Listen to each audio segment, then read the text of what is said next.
शहर की सड़कें हमेशा लोगों से भरी रहती थी, लेकिन रात में उनका स्वरूप अलग हो जाता था।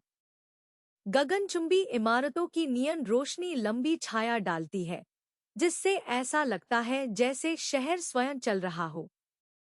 यह एक ऐसी जगह थी जहां कुछ भी हो सकता था और अक्सर होता भी था। एमिली के लिए यह उत्साह और आतंक की जगह थी।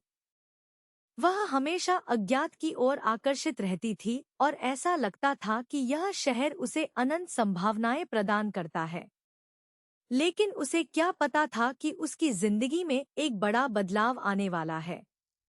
वह एक पत्रकार के रूप में काम कर रही थी और शहर के चारों ओर होने वाली अजीब घटनाओं की जांच कर रही थी।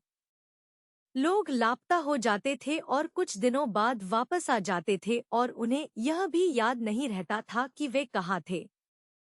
पुलिस स्तब्ध थी और एमिली इसकी तह तक जाने के लिए कृत संकल्प थी।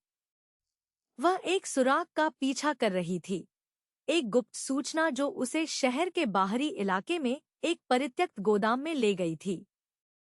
जैसे ही वह इमारत के पास पहुंची, उसे अपनी रीढ़ की हड्डी में ठंडक महसूस हुई। कुछ गड़बड़ थी। वह धीरे धीरे अंदर चली गई। उसका दिल उसकी छाती में धड़क रहा था। और फिर उसने उसे देखा, उसका सहकर्मी, वह व्यक्ति जिस पर उसने भरोसा किया था।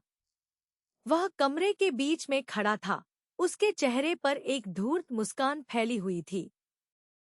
तब उसे एहसास हुआ कि उसे स्थापित कर दिया गया है। गायब होने के पीछे उसका ही हाथ था और अब वह उसका अगला निशाना थी। लेकिन जैसे ही वह झपटने वाला था, वह लड़खड़ा गया और उसका चेहरा पास के कूड़ेदान में जा गिरा। और एमिली इस सब की बेतुकी बात पर हंसने से खुद को नहीं रोक सकी। और फिर उसे याद आया कि वह वास्तव में एक वीडियो गेम में एक पात्र थी।